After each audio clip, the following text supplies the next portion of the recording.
In my previous Kvass video, I reviewed Kvass that everyone would consider sort of a base standard version of Kvass.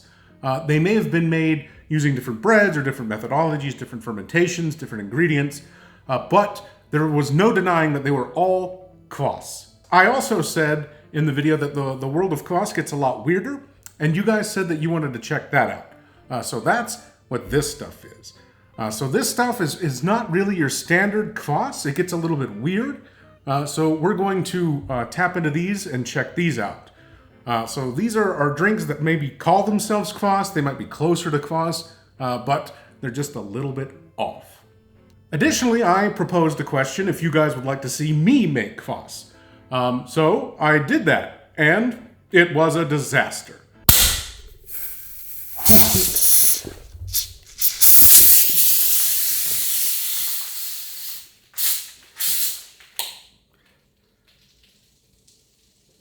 If you guys want to see that video, please let me know. Otherwise, I might just have to try again and release a fresh one. But this one is sort of a semi-result of that. So this is actually my Kvass. So grab a drink and get ready, because we're going to explore the world of very strange bread sodas. So first up, we have Flower Power Kvass from Kvas Taras. While Kvas Taras is probably my favorite brand, I don't like this. This is something that's more herbal in nature, so I don't even know how much. It says chlebni, so there is bread as the core here, but this has flowers, elderberry flowers, and lemongrass as a flavoring. So they sort of position this as a sort of summertime drink, an alternate to sort of soda. As I recall, it was kind of medicinal tasting. Didn't really appreciate it. It has a super neat smell to it, I have to say that. I've only had this from the can, so maybe again, that vigorous pour really opens the drink up so you can smell it a lot better. But it's very murky, it's very cloudy, very light. So this is a ways away from what I would consider a traditional Kvass, but it's still within the realm of Kvass. This isn't insane yet. It does have a sort of sweet medicinal smell to it, lemongrass, and I guess that other element is elderberry flower. I don't know if I could pick that out of a lineup of smells, but here we go. Flower Power Kvas Taras, elderberry and lemongrass.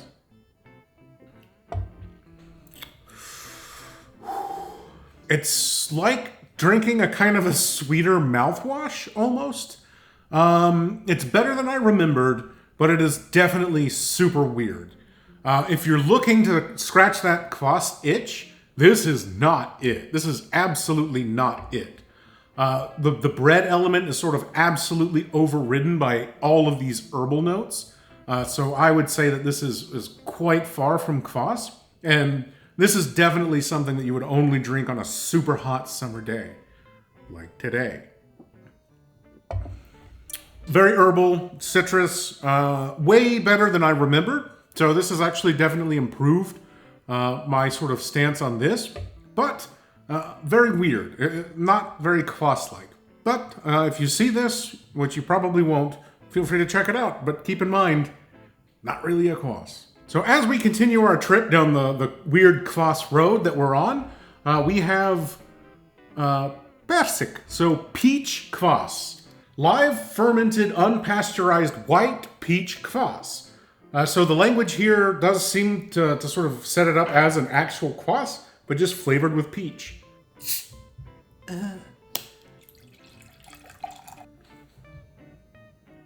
Still has that sort of head formation. So it's not totally soda-like. You really do want to see this sort of foam. It's not filling the room with the aroma. Like the Kvas Taras, I immediately smelled like flowers and citrus and some Kvass notes. This is silent. It's like a synthetic peach. This smells like a peach Jolly Rancher. So this smells like a peach hard candy. which I don't know anyone whose favorite flavor of Jolly Rancher is peach. It's not one of the villainous flavors in candy like licorice or something, but it's like the middle child of fake flavor. So that kind of sets my mental state for what I expect out of this forgettable Kvass. That's actually not bad. I taste way more Kvass in this than in the Kvas Taras. You definitely have that baseline of white Kvass. The fact that it's still live Kvass means that you taste a little bit of that sour. So that mixture with that fake sweet peach is actually cool. So this is surprisingly interesting. So I actually kind of dig this. It's got that perfect balance between sweetness and that bready Kvass sour flavor to it. And then the peach on top actually works super well. So I humbly take my prejudgment back. This is actually really good. Weird, but this is actually legitimately Kvass, just with a peach sitting on top. So, hey-o! I was able to find some weird Kvasses, several from this one brand. So this is Yarilo, and they have cherry Kvass, honey Kvass, and then a third, which we'll get into next. But I wanted the two weird flavored ones to sort of go head to head, just to see if there's any similarities here. It says that this is a non-alcoholic, low-calorie drink. So I think that Kvass typically has a fair amount of calories in it, less than beer, because there's less alcohol. There's almost no alcohol. It's like 1% maybe. So this might be closer to like a diet Kvass soda, but a fairly respectable head here. Now for the honey.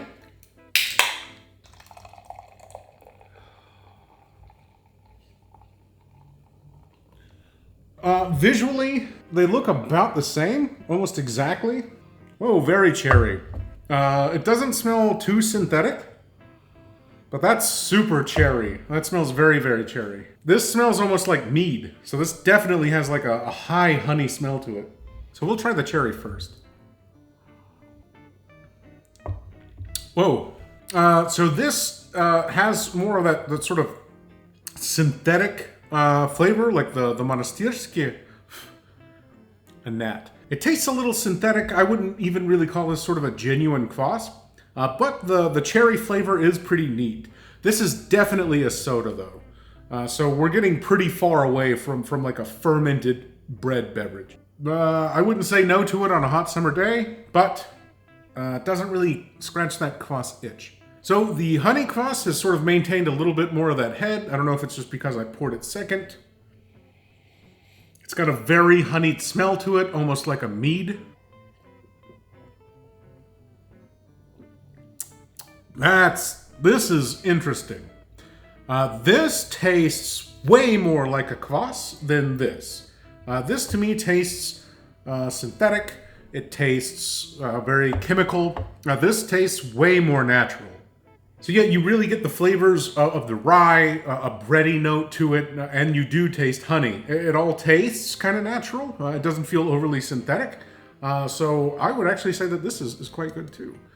This doesn't taste bad, but it's much more like a soda. I think that this and the peach one might actually be my favorite so far.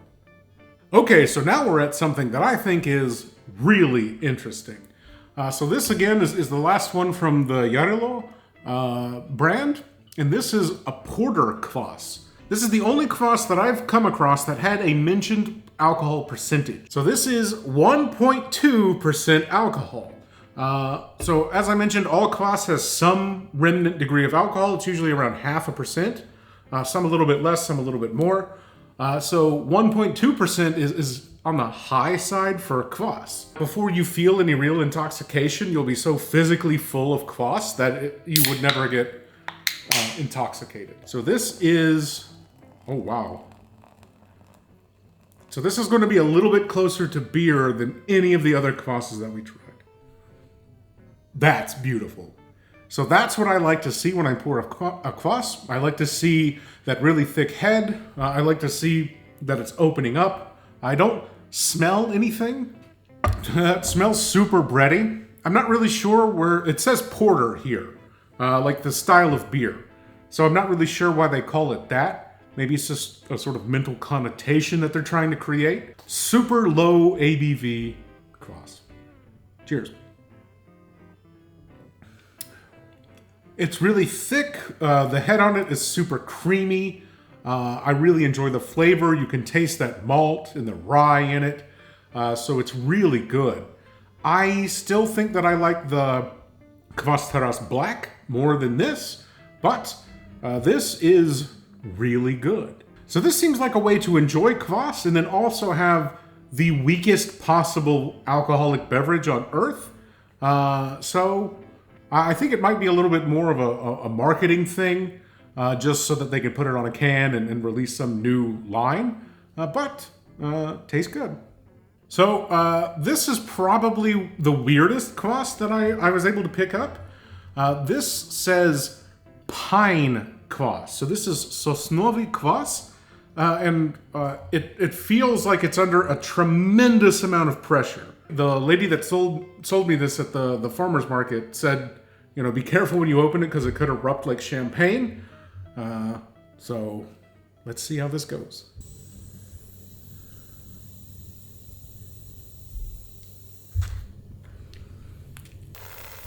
It's not fully open yet. All right, let's pour it quickly. It's really cloudy. It's sort of like the Kvas Taras, but there's no bouquet erupting from it. I don't even know how you would make kvass from pine. It might be from the sap or the pine cones, maybe. Yep, it smells like a wet pine forest. Sort of like an eco-friendly version of pine sol or something. So, you know, that really just gets me ready to drink it. I don't even know how this could possibly taste, but I certainly know it's not going to taste good. Cool. Ooh. Very bitter, very sharp.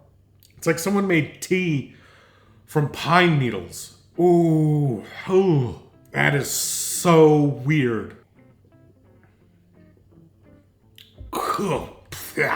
I don't know if this is the cone or the needles. It doesn't seem like it's sap-based. I would say maybe it's boiled cones, maybe? Smells like I could be like cleaning bathroom tiles with it or something. So I don't get any bread, obviously any malt flavor. It's very foresty. It tastes like a wet pine forest smells after it rains. So that's kind of what this is. So this is pine kvass. Super weird. So this next kvass is less strange and more because one of the comments that someone left was that they loved, I believe it was Kvas Taras White with ice, lime, and mint as a sort of summer refreshing drink. And that sort of comment, I'll see if I can put it up here, if I can find it, really kind of stuck with me because it does seem like it would be something interesting. So I've got some lightly muddled mint with ice and a squeeze of lime, and we're going to try. Oh, that's a good one. So this has a deep, thick, rich foam to it. So that's super cool. Again, Kvas Taras is probably the best brand that you can get in terms of kvass. So we're using a super great version or a super great example of white kvass to make this drink so that I know that if it's not good, it's not the kvass's fault. A weird summer non-alcoholic cocktail made from kvass. Cheers. Whew. It's like a Slavic mojito. It's really crazy. This is super, super, super interesting. Dark kvass, or even sort of the milder bread-based kvasses would absolutely overwhelm anything in here. But the white kvass, especially when the ice starts to melt a little bit, mixes with this lime and mint so well. So this is just a super refreshing little summertime beverage. So I encourage you to try this. If you can get your hands on white Kvass, especially this brand, make yourself a mint and lime Kvass mojito. So in my first Kvass video, I reviewed Arseniivskyi, which is one of the most beloved brands of Kvass here. And it's a more traditional version of Kvass. So it's fermented, it's live, it's unpasteurized, it's sold, it's got a shelf life, but it's still bottled and produced in sort of a factory setting. This is that same Kvass, but from a barrel. In the previous video, when I mentioned sort of the Soviet distribution methodologies, so this is sold on the streets, but usually instead of the giant yellow tankers now, they have barrels, so plastic barrels. On a hot summer day, this is, I think, the best way to have Kvass. It's natural, it's fresh, and it's got a beautiful, beautiful flavor to it. So the other one was a bit young. I think it was a bit sweet. This one should be a little bit more sour. So again, you'll see that this typically doesn't have the head that the Kvas Taras will usually have, but it's still a completely natural product. Cheers. This is Kvass perfection. This is so hard to get your hands on. It's so uncommon. It's only available in the summer because they don't sell beverages like this in the winter. But I think that this is the peak way to enjoy Kvass. So from the tap, if you will, poured from a barrel on a street by a vendor. So this is as real as you can get Kvass today. So you can still see there's debris at the bottom. It's got bits of there's elements still floating in it, so it's unfiltered, it's unpasteurized. This is the real deal. This is Kvass. Maybe the only thing that makes this weird is the fact that it's so hard to get these days. Even though I really enjoy the dark versions of it, on a hot summer day, I will never walk past a Kvass vendor who's selling from a barrel. Okay, so now we're going to get to the weirdest Kvass, my Kvass.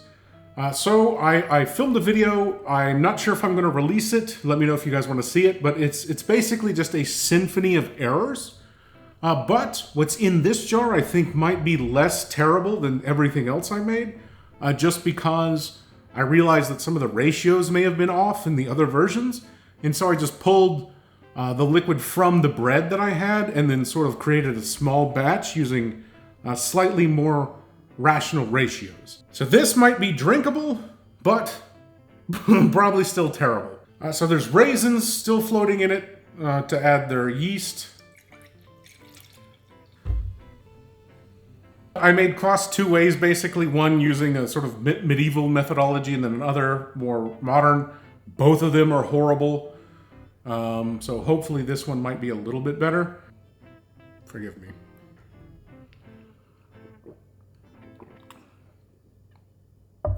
Ugh, yeah, super sour. This is really sour. It's not as terrible as my other versions, but this is really sour. Ugh. This tastes like the buckwheat bread Kvass that I had in the other video. Smells really sour too. Too sour. It's lacking the sort of rye elements that you want. I think that there's not enough bread here. The versions of Kvass that I made ended up tasting like really cheap, terrible beer, and then some sort of post-workout protein shake. And this is maybe somewhere closer to the cheap beer one. That's the worst Kvass of the day, almost certainly. And it's mine. So in terms of winners today, I would say that in third place, tied for third, are probably these two.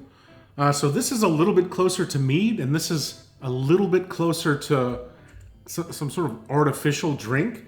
But they were both surprisingly good. I don't know how often I would drink them again, because they're really strange and they're really quite far from Kvass. So I would say that these are a distant but tied third. And the real winners, I wouldn't even say that these are weird. I would say that they're more just different. This little summertime Kvass cocktail this Slavic mojito, if you will. I don't know how the white Kvass and these flavors mix so well. So whoever wrote that comment, I hope I can find it. Thank you. That comment really stuck with me. And I thought, hey, yeah, that does sound like it would be pretty awesome. And guess what? It is. Even if you don't like Kvass, I think that this sort of mellows out any of the weird Kvassness that might turn people off. You know, the idea of liquid bread, a bread soda, is weird. But if you like a mojito, then you're going to love this sort of non-alcoholic bread version. Arseniivskyi Kvass, probably the eternal reigning champion. This is one of the best Kvasses that you can get. And if you can get it from a barrel, it's just so much better. It's sort of like the difference between draft beer and canned beer. This is a delight. It's got limited availability. Even if you're in a sort of a Slavic country where Kvass is pervasive, this is the best way to enjoy Kvass. And sadly, it's becoming a bit weird. It doesn't need to be mentioned that mine is the worst. This is disgusting and awful. So if you want to watch me embarrass myself for a 20 to 30 minute video, let me know. Otherwise, I'm okay with just archiving that footage and never releasing it, because it's terrible. One day I'm going to get that Kvass recipe right, and I'm going to release a video so that you guys can make it yourselves. And then you can enjoy this at any time of the year, but there's something just really magical about having this on a hot summer day. So I hope you guys enjoyed the video. I hope you guys enjoyed this weird little jaunt through the world of strange, weird, and odd Kvasses. And as always, till next time. Double fist and Kvass.